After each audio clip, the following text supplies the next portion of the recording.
નમસ્કાર, આપ જોઈ રહ્યા છો ગુજરાત ફર્સ્ટ સીધું ને સટ સાથે હું છું જિજ્ઞાસા।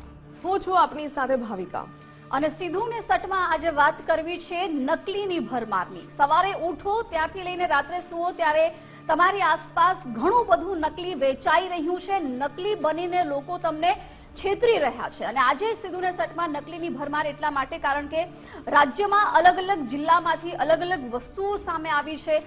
અમુક જે મામલાઓ સામે આવ્યા છે તમને વિચારવા માટે મજબૂર કરી દેશે કે તમે જે વસ્તુ ખાઈ રહ્યા છો, તમે જે વસ્તુ પી રહ્યા છો એ શું ખરેખર તમારા સ્વાસ્થ્ય માટે સારું છે કે કેમ। સુરતમાંથી આજે એક એવી જ વસ્તુ સામે આવી છે જ્યાં ઘી અને માવા નકલી મળી આવ્યા છે। સબ સ્ટાન્ડર્ડ અને અનસેફ જાહેર કરવામાં આવ્યા છે। આરોગ્ય વિભાગ દ્વારા દરોડા પાડવામાં આવ્યા આજે સુરતની અલગ અલગ દુકાનો ઉપર અને ત્યાં ઘી અને માવા જે તમે ખાઈ રહ્યા છો, તમે એવું માની રહ્યા છો કે સૌથી વધારે હેલ્ધી હોય છે ઘી અને માવો, શરીરને સારું પોષણ આપે છે, પરંતુ એ તમે નકલી એને આરોગી રહ્યા છો કારણ કે જે તપાસ કરવામાં આવી તેમાં સૌથી વધારે સબ સ્ટાન્ડર્ડ અને અનસેફ જાહેર કરવામાં આવ્યા। આખા વર્ષમાં આમ તો 2200 જેટલા અલગ અલગ સેમ્પલ લેવામાં આવ્યા હતા, એમાં 143 જેટલા એટલે કે 100 થી પણ વધારે લગભગ 150 જેટલા અલગ અલગ વસ્તુઓ છે અનસેફ જાહેર થઈ છે, એટલે કે તમારા સ્વાસ્થ્ય સાથે સીધી રીતે ચેડા થઈ રહ્યા છે। બીજી તરફ પ્રાંતિજમાં પણ આ જ પ્રકારની ઘટના સાબરકાંઠાના પ્રાંતિજમાં જોવા મળી છે કે જ્યાં તમે દૂધને સૌથી પોષણયુક્ત માનો છો, પરંતુ એ દૂધ તમે જે પી રહ્યા છો એ શું ખરેખર તમારા સ્વાસ્થ્ય માટે હેલ્ધી છે ખરું? એ સવાલ એટલા માટે કારણ કે જે દૂધ બની રહ્યું છે, જે છાશ ત્યાંથી બનતી આખી ફેક્ટરી મોટા પાયે ઝડપાઈ છે, તે યુરિયા ખાતર અને ડિટર્જન્ટ પાવડરમાંથી આ પ્રવાહી તૈયાર થતું હતું। સફેદ કલરનું પ્રવાહી અને તમને એવું જ લાગે કે આ દૂધ છે। અસલી દૂધ અને નકલી દૂધમાં તમે કોઈ ફરક જ ન કરી શકો એ પ્રકારે દૂધ અને નકલી છાશ મોટા પ્રમાણમાં ત્યાં તૈયાર થતું હતું। ન માત્ર અરવલ્લી સાબરકાંઠા, આખા ગુજરાતમાં નેટવર્ક ચાલતું હતું, એટલે વિચારો કે કેટલા લોકોના ઘર સુધી આ નકલી દૂધ અને છાશ પહોંચતું હતું અને લોકો હોંશે હોંશે પી રહ્યા હતા। વાત સુરતની કરવી છે, ખેડાના માતરની કરવી છે, જ્યાં નશીલી સિરપ ઝડપાઈ છે। એ સિરપ કે નાના બાળકો માટે યુઝ કરવામાં આવે છે, તાવ કે ફીવર હોય છે ત્યારે શરદી ખાંસી માટે હોય છે એ ફીવર, પણ એ નશીલી સિરપ એટલે કે નકલી સિરપ આ જો બાળકો આરોગે તો કેટલું મોટું નુકસાન થઈ શકે એ વાત ત્યાંથી સામે આવી છે। અને નકલી બનીને છેતરવાની વાત થઈ રહી છે તો એ સુરતથી નકલી ઇન્સ્પેક્ટર ઝડપાયો છે કે જ્યાં ફાઇલ ક્લોઝ કરાવવાના બહાને લાખો રૂપિયા માંગવામાં આવ્યા હતા, પરંતુ એ સારું થયું કે એ લોકોને શંકા ગઈ, જે લોકો આ ફાઇલ ક્લોઝ કરાવવા માટે રૂપિયા આપવા માટે તૈયાર પણ થઈ ગયા હતા, પરંતુ જ્યારે શંકા ગઈ ત્યારે ખબર પડી કે આ તો નકલી ઓફિસર હતો। આ તમામ દ્રશ્યો જે તમે જોઈ રહ્યા છો ટીવી સ્ક્રીન પર ચાલ અલગ અલગ કે જે નકલીની ભરમાર એટલા માટે કારણ કે નકલી વસ્તુઓ તમે આરોગી રહ્યા છો। સુરતમાં જેમ ઘી માવાનો મોટા પ્રમાણમાં જથ્થો ઝડપાયો છે, જે નકલી છે તમે આરોગી રહ્યા છો, જો કે આરોગ્ય વિભાગે દરોડા પાડ્યા છે, કાર્યવાહી પણ કરી છે। બીજી તરફ જે પ્રાંતિજની સાબરકાંઠાના પ્રાંતિજમાં લાખો રૂપિયાની મશીનરી જપ્ત કરવામાં આવી છે। ખૂબ મોટા પાયે અહીં આ દૂધ અને છાશ છે નકલી બનાવવામાં આવતું હતું। વિચારો કે ડિટર્જન્ટ પાવડર અને યુરિયા ખાતરમાંથી આ સફેદ પ્રવાહી તૈયાર કરવામાં આવતું હતું, એ ઝેર સમાન છે જેને તમે આરોગી રહ્યા છો। બીજી તરફ ખેડાના માતરમાંથી નકલી સિરપનો જથ્થો મોટા પાયે ઝડપી પાડવામાં આવ્યો છે અને સુરતમાંથી જ નકલી ઇન્સ્પેક્ટર ઝડપાયો છે। આવા તો કેટલાય નકલી અધિકારી બની બેઠેલા લોકો અત્યાર સુધી કેટલાય લોકોના પૈસા છે, રૂપિયા છે એ પડાવી બેઠા હશે, જો કે આ મામલે પણ વધુ તપાસ શરૂ કરવામાં આવી છે। બિલકુલ, નકલીની વાત થતી હોય એમાં સૌથી મોટી વાત ત્યારે આવે કે હેલ્ધી રહેવા માટે દૂધ પોષણક્ષમ હોય અને આપણે વિચારતા હોઈએ કે બાળક આપણા ઘરમાં હોય તો તેને દૂધ આપીશું તો પોષણ એને મળશે, ઘી આપીશું, માવો આપીશું તો તેને પોષણયુક્ત આહાર મળી રહેશે। આ પ્રકારની વાત આપણે ઘરમાં કરતા હોઈએ છીએ, પરંતુ વિચાર તો કરો કે તમારા બાળકને તમે જે દૂધ આપી રહ્યા છો, જે ઘી પીવડાવી રહ્યા છો, કે પછી જે ખાસ કરીને પેકેજડ ઘી હોય કે એ વિચાર તો કરો કે પેકેજ થયેલું એકદમ સબ સ્ટાન્ડર્ડ નીકળતું હોય ત્યારે મનમાં કેવો વિચાર આવે કે હું મારા બાળકને ઝેર તો નથી આપી રહ્યો ને। જે ટ્રેડિંગ કંપનીઓ હોય છે એ ક્યાંક ને ક્યાંક જે પેકેજ, જે કંપનીનું નામ હોય ત્યારબાદ એમાં ભેળસેળ કેવી રીતે થઈ જાય, પેકિંગ થયેલું હોય છતાં પણ ત્યાં ભેળસેળ કેવી રીતે કરવામાં આવી, સૌથી મોટો સવાલ થઈ રહ્યો છે। સૌથી મહત્વપૂર્ણ બાબત એ છે કે નકલીની ભરમાર આજકાલ જોવા મળી રહી છે, ત્યારે હવે સમજવું એ અઘરું બની જતું હોય કે કયું સાચું ને કયું નકલી. ખાસ કરીને જ્યારે પોષણયુક્ત આહારની વાત થતી હોય એમાં પણ દૂધ, ઘી. હવે વિચાર તો કરો કે બાળકોને જે સિરપ પીવડાવવામાં આવતી હોય એ પણ એક નશીલી સિરપ હોવાનું સામે આવતું હોય, નકલી સિરપ આવતી હોય, તો હવે દવા પણ નહીં કરવાની, દૂધ પણ નહીં પીવડાવવાનું, તો બાળકોને ખવડાવવાનું શું? પરંતુ આ બધાની પાછળ એક જ વસ્તુ રહેલી છે કે ભેળસેળિયા લોકો છે. અને સૌથી મોટો સવાલ અહીંયા એ થઈ રહ્યો છે કે જ્યારે પણ ચેક કરવામાં આવે છે, સેમ્પલ લેવામાં આવે છે ને ત્યારબાદ દૂધ પણ પીવાઈ ગયું, ઘી પણ આરોગી લીધું ને ત્યારબાદ તેના સેમ્પલના નમૂના લીધા હોય કે પછી લેબોરેટરીમાં ચેક કર્યું હોય, તેનું પરિણામ આવે, તેનું રિઝલ્ટ આવે, એટલે ત્યાં સુધી તો લોકોના ઘરે પહોંચી ચૂક્યું હોય, લોકો બીમાર પણ થઈ ચૂક્યા હોય. તો આની માટે એક કમિટી રચાવી જોઈએ, આની માટે એક બોર્ડ તૈયાર કરવું જોઈએ. કુમાર કાનાણીએ કહ્યું છે કે ખાસ કરીને પૂર્વ મંત્રી કુમાર કાનાણી રહી ચૂક્યા છે, તેમનું કહેવું છે કે એક બોર્ડ બનવું જોઈએ, કમિટી બનવી જોઈએ. આ સબ સ્ટાન્ડર્ડ જે કહી શકાય કે ભેળસેળિયા યુક્ત લોકો છે કે કંઈક આ બધી વસ્તુઓ છે ભેળસેળ થતી હોય તેની પર એક કમિટી નિમાવવી જોઈએ ને આ પ્રકારની જે પણ નકલીની ભરમાર બહાર આવી રહી છે તે ઓછી થવી જોઈએ. નકલીની ભરમાર વસ્તુઓમાં તો જોવા મળે છે પરંતુ અધિકારીઓમાં પણ જોવા મળતી હોય છે. ક્યાંક ને ક્યાંક લોકોની પાસે તોડ કરવા માટે નકલી અધિકારી બનીને પણ લોકો પહોંચી જતા હોય છે. આ જ મુદ્દા પર આજે ચર્ચા કરીશું. જિજ્ઞાસા, સૌથી પહેલા તો જે પોષણયુક્ત આહાર આપણે કહેવામાં આવે કે દૂધ, દહીં, ઘી આ બાળકોને આપવામાં આવે, ઘરમાં લાવવામાં આવે તો ચોક્કસપણે તેઓ હેલ્ધી રહે, પરંતુ આવું નકલી ખાઈને, નકલી ઘી પીને તો બીમાર પડશે લોકો. બિલકુલ, અને એટલા જ માટે આપણે સીધું ને સટમાં શરૂઆત કરવી છે. ભેળસેળિયા તત્વો જે બેફામ બન્યા છે એમની ઉપર લગામ લગાવવી ખૂબ જરૂરી છે. અને ધારાસભ્ય કુમાર કાનાણીએ પણ સ્પષ્ટ શબ્દોમાં ચેતવણી આપી દીધી. ઘટના શું બની?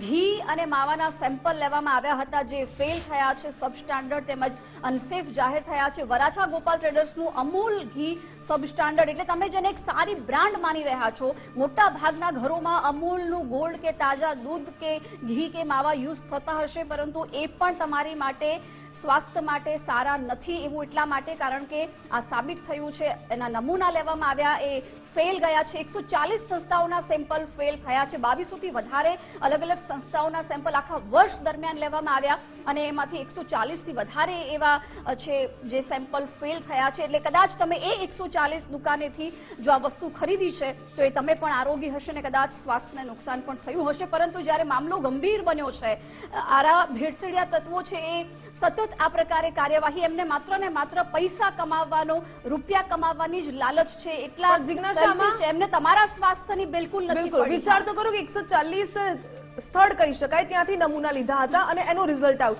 આવી તો કેટલી દુકાનો હશે જ્યાં નમૂના લેવામાં નહીં આવ્યા હોય અને આ વિક્રેતાઓ વેચાણ કરતા હશે અને લોકોના ઘરમાં આ પ્રકારનું નકલી ભેળસેળિયું પહોંચતું પણ હશે. બિલકુલ, અને એટલે જ હવે ધારાસભ્ય કુમાર કાનાણી પણ કડક થયા છે અને એમને કીધું છે કે આ પ્રકારે ભેળસેળિયા તત્વો પોતે સક્રિય થયા છે અને લોકોના સ્વાસ્થ્ય સાથે જે ચેડા કરી રહ્યા છે એ કોઈ પણ ભોગે ચલાવી નહીં લેવામાં આવે. આમ તો સુરતની અલગ અલગ 22 જેટલી સંસ્થાઓ છે, નાની મોટી દુકાનો છે, ત્યાંથી સેમ્પલ લેવામાં આવ્યા હતા, પરંતુ એમાંથી 140 જેટલી દુકાનોના અલગ અલગ વસ્તુઓના, અલગ અલગ જે વાનગીઓ છે કે તમે જે જીવન જરૂરિયાતની ચીજ વસ્તુઓ આરોગો છો એના અલગ અલગ સેમ્પલ લેવામાં આવ્યા છે, એ ફેલ થયા છે. એટલે ગંભીર રીતે લોકોના સ્વાસ્થ્ય સાથે અહીં ચેડા થઈ રહ્યા છે અને હવે એક બોર્ડ બનાવવામાં આવે અને આવા જે તત્વો છે, ભેળસેળિયા તત્વો, એમની ઉપર લગામ લગાવવી જરૂરી છે. એ રોકાય, લોકોના સ્વાસ્થ્યના સાથે ચેડા થતા અટકે, એ ખૂબ જરૂરી બની છે. એટલા જ માટે ધારાસભ્યએ સીધી રીતે ચીમકી પણ ઉચ્ચારી દીધી છે કે આવા તત્વો સામે કડકમાં કડક પગલાં ભરવામાં આવે. હવે વિચાર તો કરો કે સીલબંધ પેકિંગ હોય અને એમાં ભેળસેળ કેવી રીતે થઈ શકે? સૌથી મોટો સવાલ હું અમને થઈ રહ્યો છે.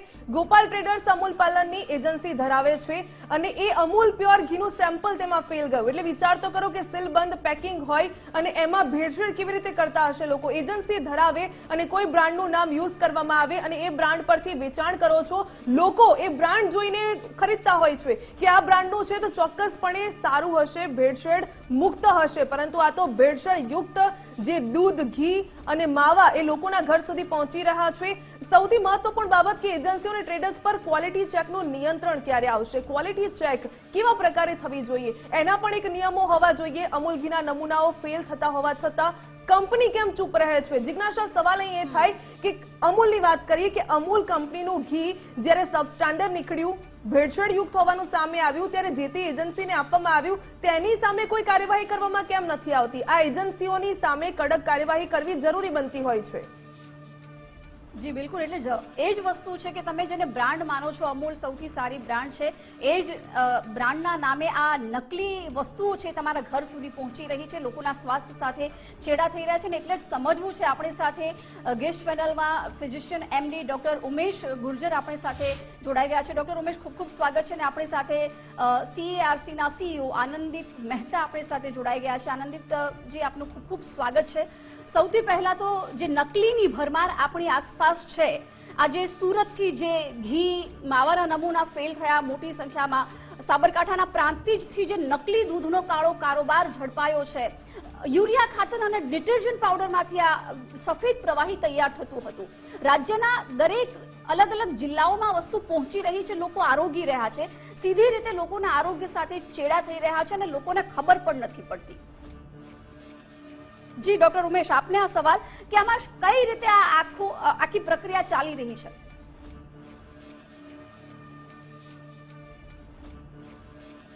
જો પહેલા તો કહેવાય ને કે પહેલાના જમાનામાં દૂધમાં પાણી નાખવામાં આવતું હતું અને હવે સીધું ઝેર અને કેમિકલ્સ નાખવામાં આવે છે. આ આર્ટિફિશિયલ દૂધ એટલે કે કેમિકલ વાળું દૂધ, વાળું નહીં, કેમિકલ જ દૂધ છે. એટલે એમાં દૂધનો એક છાંટો નથી. જે પ્રકરણો પકડાણા છે આપણે ગુજરાતની અંદર, રાજસ્થાનની અંદર, દિલ્હીની અંદર, આ બધી જગ્યાએ એક વાત કોમન આવે છે કે આ બધું જ કેમિકલ છે, 100% કેમિકલ. એટલે આ જે ચાલી રહ્યું છે એ ખરેખર ખૂબ જ ખતરનાક છે. આપણા ઘરમાં આપણા બાળકને આપણે દૂધનો ગ્લાસ પરાણે પીવડાવતા હોય, એની પાછળનું કારણ કે બાળકને કેલ્શિયમ મળે, વિટામિન મળે, એનો સારો ગ્રોથ થાય. પણ હકીકત તો એ છે કે એ કેમિકલવાળો ગ્લાસ બાળકનો ગ્રોથ રોકે છે. બાળકને જે ડેવલપમેન્ટ થવું જોઈએ મગજનું, સ્નાયુઓનું, હાડકાનું, એ ડેવલપમેન્ટમાં રૂકાવટનું કામ કરે છે. એવી જ રીતે ઘરડા એટલે કે વૃદ્ધ લોકો જે છે કે જેના માટે દૂધ એક માત્ર સારામાં સારો ખોરાક ગણાય કે ભાઈ કંઈ ના ખાતા હોય તો તમે દૂધ એક ગ્લાસ પી લો દાદા, આપણે આવું કરતા હોઈએ છીએ ઘરમાં. હવે એ સમયે જ્યારે આ દૂધ છે એ કેમિકલ અથવા તો 100% નકલી હોય ત્યારે એ દાદાના આંતરડા ખરાબ થતા હોય છે, લીવર અને કિડની ખરાબ થતી હોય છે. એટલે કે એની જે આડઅસર છે એ ખતરનાક છે. મારા મત પ્રમાણે આપણે આમ જોઈએ તો આપણે બધાને ખબર છે, સરકારને પણ ખબર છે કે જેટલી જરૂરિયાત છે ભારત દેશમાં, ગુજરાતમાં દૂધ અને એની બનાવટોની, એટલું તો પ્રોડક્શન છે જ નહીં. તો આવે છે ક્યાંથી એની તપાસ બહુ સરસ રીતે થવી જોઈએ. જો નહીં થાય તો આવનારા વર્ષોમાં, અત્યારે આપણે ગુજરાત બધી જ વસ્તુમાં નંબર 1 પર પહોંચી ગયું છે. એ છે કેન્સર હોય કે હૃદયની બીમારી હોય, કિડનીની બીમારી હોય. તો આવનારા વર્ષોમાં મને એવું લાગે છે કે ભાઈ બહુ ખતરનાક, જો આના ઉપર પગલાં નહીં લેવામાં આવે તો ખરેખર આપણે બહુ સ્વાસ્થ્ય રિલેટેડ ભોગવવું પડશે. જી બિલકુલ, એટલે આનંદિતજી, આપની પાસેથી સમજવું એ છે કે આપણે ભેળસેળની વાત કરી રહ્યા છીએ. ભેળસેળ તો ત્યારે કહેવાય કે કોઈ ઓરિજિનલ વસ્તુ છે એમાં બીજી કોઈ વસ્તુ, પાણી કેવું એડ થતું હતું જે તે સમય વર્ષો પહેલા, પરંતુ હવે તો ટોટલી ઝેર જ જાણે પીરસવામાં આવી રહ્યું હોય અને ખુલ્લી રીતે લોકો હવે બીમારીનું ઘર બની રહ્યા હોય એ પ્રકારની પરિસ્થિતિ આખી ઊભી થઈ ગઈ છે.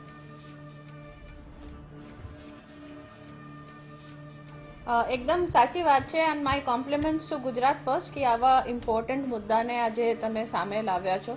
અને આ કંઈ પહેલી વખત નથી. ઇવન ઇન ધ પાસ્ટ ગયા 2 વર્ષ 3 વર્ષમાં પણ આવા બહુ બધા કિસ્સાઓ સામે આવ્યા છે. અને 2 પ્રકારની હોય છે. પહેલાં તો જે દૂધ છે એમાંથી મિલ્ક ફેટ, જે ડેરી ફેટ જેને કહેવાય, જે આપણા શરીર માટે સારું હોય છે, એ ફેટ કાઢી નાખીને એમાં vegetable fat, vegetable oil, palm oil, refined oil અને વનસ્પતિ જેવા ઉમેરવામાં આવે છે. તો એમાં એની જે ક્વોલિટી છે, જે દૂધની ગુણવત્તા છે, એ ઘટી જતું હોય છે. પાણી તો તમે એ કોમન છે કે પાણી મિલાવવામાં આવે છે. તેમજ યુરિયા મિલાવવામાં આવે છે અને એનાથી જે લેક્ટોમીટર રીડિંગ હોય દૂધની એ પકડી પાડવામાં મુશ્કેલ પડી જાય કે એમાં ભેળસેળ થયું છે. અને ઇવન યુરિયાની જે કોમ્પોઝિશન છે એ પ્રોટીન જેવી છે. એટલે એ જો મિલાવટ, અડલ્ટરેશન થઈ હોય તો પણ એને ટેસ્ટિંગમાં પણ એ પકડાય નહીં જો યુરિયાની મિલાવટ કરેલું હોય. તેમજ ડિટર્જન્ટમાં ફીણ લાગે, લોકોને લાગે કે બહુ જ ફ્રેશ દૂધ છે, દૂધની કલર વ્હાઇટ થાય. તેમજ ફોર્મેલિન કરીને એક જે છે પ્રિઝર્વેટિવ તરીકે નાખવામાં આવે છે, એનાથી આ જે ભેળસેળ યુક્ત દૂધ છે એ લાંબુ ટાઈમ સુધી ટકી રહે, ફાટે નહીં અને રહે. અને એ જે ફોર્મેલિન છે એ સ્ટડીઝ ની અનુસાર જાણવામાં આવ્યું છે કે ફોર્મલિન એક કેન્સર કાર્સિનોજેનિક છે, એનાથી કેન્સર થાય લોકોને. તો એ પણ દૂધને લાંબા ટાઈમ સુધી ટકાવી રાખવા માટે એડ થતું હોય છે. અમોનિયમ સલ્ફેટ અગેન જે દૂધ આમ ઘાટું લાગે, પહેલાં તો પાણી મિક્સ કરો એટલે દૂધ પાતળું જણાય, એટલે એને ઘાટું દેખાવા માટે, એની ડેન્સિટી વધારવા માટે અમોનિયમ સલ્ફેટ જેવા કેમિકલ્સ એમાં નાખવામાં આવે છે. તો આ જે છે આ તો રહી એડલ્ટરેશનની વાત. હવે બહુ ટાઈમ પહેલાં પણ અને હજુ પણ જે પ્રાતિજમાં છે એ સિન્થેટિક આખું એમાં દૂધનું છાંટો નથી હોતો, અથવા તો બહુ જ કમ પર્સન્ટેજ એમાં દૂધ હોય છે, 5 થી 10% જ મિલ્ક હોય છે. બાકીના પાણી, એમાં વ્હાઇટ કલરની પેન્ટ હોય, એમાં સ્ટાર્ચ હોય એટલે એને ઘટ કરવા માટે urea, detergent, ammonium sulphate, formalin, glucose, milk powder, એટલે આ બધું એક કૃત્રિમ મિશ્રણ કહેવાય. એટલે મિક્સચર એટલે આ તો આપણા શરીર માટે બહુ જ હાનિકારક છે. યુરિયાથી સીધા અસર કિડની ઉપર પડે. કિડની આવા દૂધ પીવાથી અને એની જો સેવન કરવામાં આવે ઓન અ કન્ટિન્યુઅસ બેસિસ તો આ કિડની જ બગડી જાય યુરિયાથી.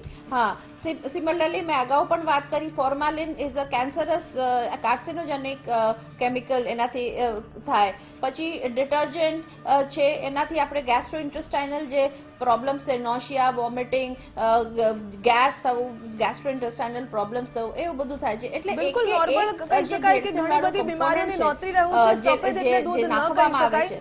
બિલકુલ ડોક્ટર, હું આપની પાસે આવવા માંગીશ. ડોક્ટર ઉમેશ, જે પ્રકારે બાળકને આપે કહ્યું કે દૂધ આપવામાં આવે કારણ કે તેને એક પોષણ મળી રહે એટલા માટે દૂધ આપતા હોય, પરંતુ હવે દૂધમાં ઝેર ભળી ગયું છે. તમે વિચાર તો કરો કે યુરિયા, ડિટર્જન્ટ, આ બધી વસ્તુઓ સાંભળીને આપણે કલ્પના કરી શકીએ કે આ બધી વસ્તુઓ એડ થઈને પેટમાં જતી હોય ત્યારે કેવી અસરો થઈ શકે. હું ખાસ કરીને બાળકો વિશે પૂછવા માંગીશ કે બાળકો જ્યારે આ પ્રકારનું દૂધ આરોગતા હોય, આવા ઘી કે પછી આવું ભેળસેળ યુક્ત આહાર તેમના પેટમાં જતો હોય ત્યારે તેમના વિકાસમાં કેટલું અવરોધપૂર્ણ સાબિત થતું હોય છે.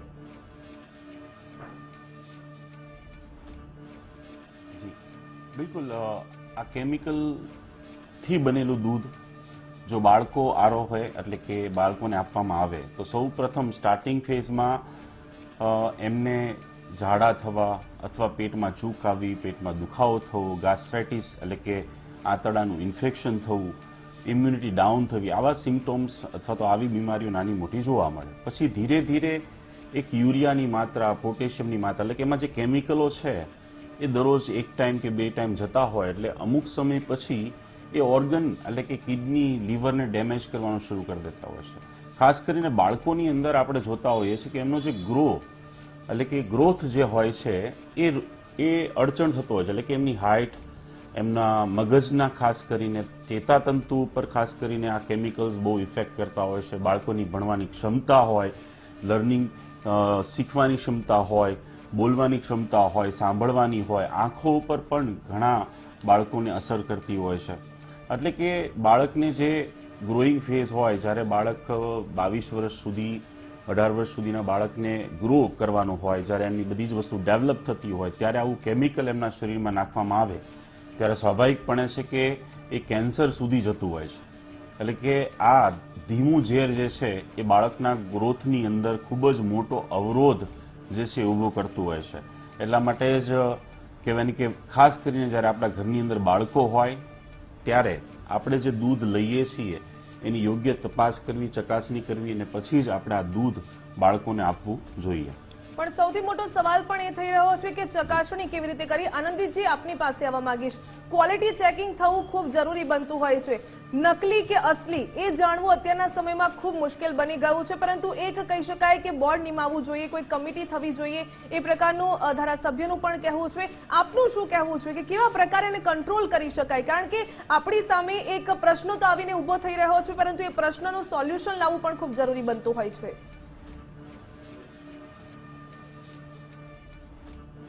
હવે એમાં બે પ્રકારથી એનું એક નિવારણ આપણે કહીએ કરી શકાય. એક તો કન્ઝ્યુમર એટલે ગ્રાહક પોતે જાગૃત થાય એ બહુ જ જરૂરી છે. કારણ કે આપણે જોઈ શકીએ છીએ કે જ્યાંથી એ લોકો ચીજ વસ્તુ ખરીદતા હોય, તમે ઘીની વાત કરી, જે પેકેજ્ડ ઘીની વાત કરી, તો એ ક્યાંકથી લે છે. આ જે પેકેજ ઘી કદાચ અમૂલ 90% 99% એવું જોવામાં આવ્યું છે કે એ કાઉન્ટરફીટ એટલે કે નકલી અમૂલ ની ઘી છે. અમૂલની અસલી ઘી હતી અને એને પકડી પાડવા માટે પણ બહુ સહેલું ઘરગથ્થુ ઉપાય છે, ટેસ્ટિંગ છે જે કરી શકાય. દૂધ માટે પણ, ઘી માટે પણ, દૂધની બીજી ઉત્પાદ માટે પણ એના માટે ગ્રાહકને જાગૃત થવાની બહુ જરૂર છે. આપણા જે ફૂડ જે રેગ્યુલેટર છે FSSAI, એ લોકોને હજી જે ફૂડ જે ઇન્સ્પેક્ટર્સ છે એ એટલા નથી પહોંચી વળતા, ચેકિંગ માટે નથી પહોંચી શકતા. અને India is a huge country. આપણે બહુ જ ઇન્ફોર્મલ સેક્ટર્સ છે, લૂઝ માલ વેચાતો હોય છે જગ્યાએ, એટલે ફૂડ જે ઇન્સ્પેક્ટર્સ છે એમની કમી છે. માટે જાગૃતિ બહુ જ ઇમ્પોર્ટન્ટ છે, અવેરનેસ. ફોર એક્ઝામ્પલ, FSSAI એક ડાર્ટ બુક કરીને એક ઘરે બેઠા ગૃહિણી જાણી શકે કે દૂધમાં ભેળસેળ છે કે નહીં. તો આવી જે ફોર એક્ઝામ્પલ સિમ્પલ છે, જેમ કે સ્ટાર્ચ માટે એક ટીપું તમે દૂધમાં આયોડીન નાખો અને એમાં બ્લુ કલર થઈ જાય એટલે સ્ટાર્ચ છે દૂધમાં. બીજું ફોર એક્ઝામ્પલ એમાં પાણી છે કે નહીં જાણવા માટે એક સપાટ સરફેસ ઉપર તમે એક ટીપું દૂધ નાખો અને જે રેલા ઉતરે એમાં જો વ્હાઈટ કલર જણાય એટલે દૂધ સાચું છે, અને જો રેલા વહી જાય અને એમાં કોઈ કલર ના રાખે એટલે એમાં પાણી મેળવેલું છે. એમ કરીને બધા જ ડિટર્જન્ટ માટે તમે 5 ml દૂધ લઈને ખૂબ એને શેક વિગરસલી કરો અને એમાં જો ફીણ આવે એટલે ડિટર્જન્ટ હોઈ શકે. એટલે આવા બહુ જ સિમ્પલ ટેસ્ટ છે, ઘી માટે પણ, દૂધ માટે પણ એના માટે ગ્રાહક જાગૃતિ બહુ ઇમ્પોર્ટન્ટ છે, નંબર 1. નંબર 2 કે જે કમિટીની વાત છે, ચોક્કસ એવી કોઈ હોય જેમાં બધા સ્ટેક હોલ્ડર્સ હોય. એમાં FDCAના જે ઇન્સ્પેક્ટર્સ છે એ પણ હોય, MCAના પણ હોય, અને દૂધના એટલે સાયન્ટિસ્ટ પણ હોય અને મેન્યુફેક્ચરર્સ પણ હોય. એવા એક મલ્ટી સ્ટેક હોલ્ડર ગ્રુપ જો બનાવવામાં આવે અને એ લોકોના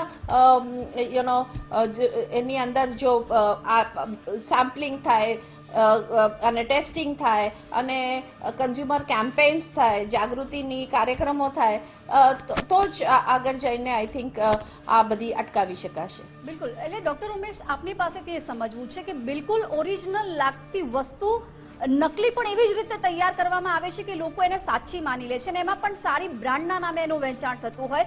અમૂલના પેકેજિંગમાં જો આ દૂધ અને છાશ જતું હોય એટલે લોકો હોંશે વસ્તુ લઈ લેતા હોય છે.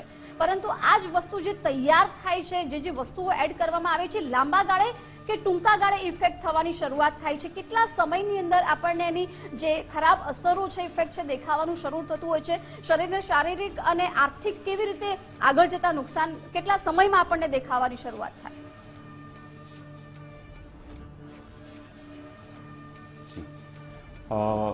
બેઝિકલી આ કેમિકલ વાળું દૂધ પીવાથી શરૂઆત કરીએ તો બાળકોની અંદર ટૂંક સમયમાં આના પ્રાઇમરી સિમ્પટોમ્સ, પ્રાઇમરી લક્ષણો દેખાવા મળતા હોય છે, અને એમાં ટૂંકા ગાળાની બીમારીઓ જોવા મળતી હોય છે. એટલે પ્રાઇમરી સ્ટાર્ટિંગ ફેઝમાં આમ ગણીએ તો 1 થી 3 મહિનાની અંદરમાં બાળક વારંવાર એને પેટમાં દુખાવો થવો, વારંવાર ઝાડા ઉલટી થઈ જવા, સ્કિન રેશિસ નીકળવા, એલર્જીનો પ્રોબ્લેમ થવો, અથવા કહેવાય ને કે આવી નાની નાની બીમારીઓ બાળકો અને વૃદ્ધોમાં પેટ રિલેટેડની સમસ્યાઓ વારંવાર થતી હોય તો તમારે તમારું આ જે કેમિકલયુક્ત દૂધ ઘરે આવતું એવું માનવું અથવા તો એની તપાસ કરવી જરૂરી છે.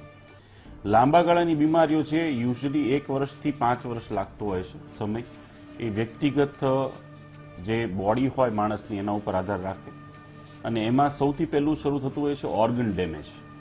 હવે ઓર્ગન ડેમેજમાં કિડની અને લીવર મેઇન આવતું હોય છે, અને કિડનીમાં પણ સ્ટોન વારંવાર બનવા, કારણ કે આમાં જે કેમિકલ યુઝ થાય છે મેજોરિટી સ્ટોન વધારે બનાવતા હોય છે.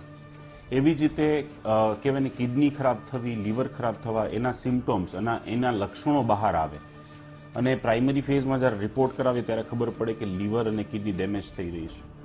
ત્યારબાદ ઇમ્યુન સિસ્ટમ જે આપણી રોગ પ્રતિકારક શક્તિ છે એમાં ઘટાડો સખત કરવો.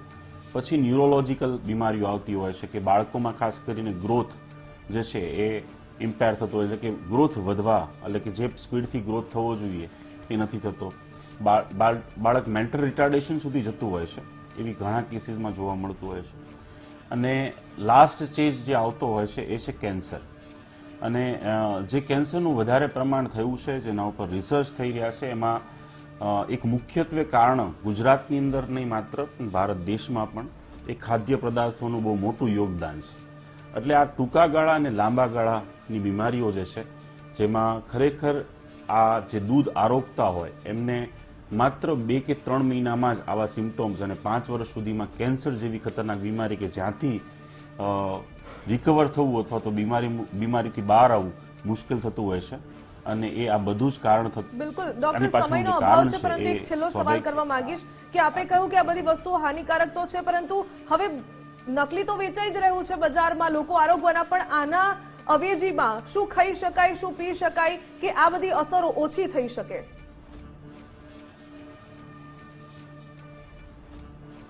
તો પહેલા તો એ છે કે તમે તમારી આજુબાજુમાં કોઈ ગૌશાળા હોય કે જે પશુપાલનનો વ્યવસાય કરતા હોય, તમે પોતે લેવા જાઓ. એવી ઘણી જગ્યાઓએ વ્યવસ્થા છે. એ નથી તો એ દૂધ પેકેડ ફૂડ અથવા પેકેટવાળી કોઈ પણ વસ્તુ છે એ અવરોધો, કારણ કે અત્યારે આપણે જોઈએ છીએ ન્યૂઝના માધ્યમથી, મીડિયાના માધ્યમથી કે બધી જ જગ્યાએ બધી જ વસ્તુ ખોટી આવી રહી છે, એટલે એને અવોઇડ કરવું જોઈએ. બાળકોને દરરોજ ફ્રૂટ્સ, વૃદ્ધો છે એને ફ્રૂટ્સ આપવા જોઈએ. દૂધમાં તમે સોયાબીનનું દૂધ પણ ઘરે બનાવી શકો છો, અલગ અલગ રીતે, અલગ અલગ પહેલાના સપ્લિમેન્ટ આપી અને એમને કેલ્શિયમ, વિટામિન ડીની જે જરૂરી છે એ આપી શકો છો. એટલે બટ ઓબ્વિયસ છે કે હું દૂધ સાથે સહમત છું, દૂધ આપવું જ જોઈએ. ગાયનું દૂધ સર્વશ્રેષ્ઠ છે અને એ દૂધ માટે મેં તમને કહ્યું એ પ્રમાણે કે આજુબાજુ ગૌશાળાનો ઉપયોગ કરવો. એ ના હોય તો પેકેટ ફૂડને અવરોધો, પેકેટ દૂધને અવરોધો જ્યારે આવી કન્ડિશન આપણી સામે, અથવા તો એને પેલું કરવું જોઈએ. અને ન્યુટ્રિશન્સ માટે આપણી પાસે બહુ બધી વસ્તુઓ છે જેનાથી બાળકોને કેલ્શિયમ અને વિટામિન ડી અને અન્ય તત્વો જે છે એ મળી જતા હોય છે. બિલકુલ ડોક્ટર, ધન્યવાદ અમારી સાથે જોડાવા બદલ અને આ માર્ગદર્શન આપવા બદલ. તો સીધુને સટમાં જે આજે ભેળસેળિયા તત્વોની આપણે વાત કરી કે કેવી રીતે તેઓ બેફામ બન્યા છે અને લોકોના આરોગ્ય સાથે ચેડા થઈ રહ્યા છે, પરંતુ જેમ બોર્ડ નીમવાની વાત થઈ છે અને ધારાસભ્યએ પણ કહ્યું કે કડક કાર્યવાહી આવા લોકો સામે થવી જોઈએ અને રોક લગાવવી ખૂબ જરૂરી છે. લોકોએ સાથે પોતાના સ્વાસ્થ્યને લઈને વધુ સજાગ રહેવું પણ જરૂરી બની રહેશે. સીધુને સટમાં અત્યારે બસ આટલું જ. વધુ સમાચારો માટે આપ જોતા રહો ગુજરાત ફર્સ્ટ. નમસ્કાર.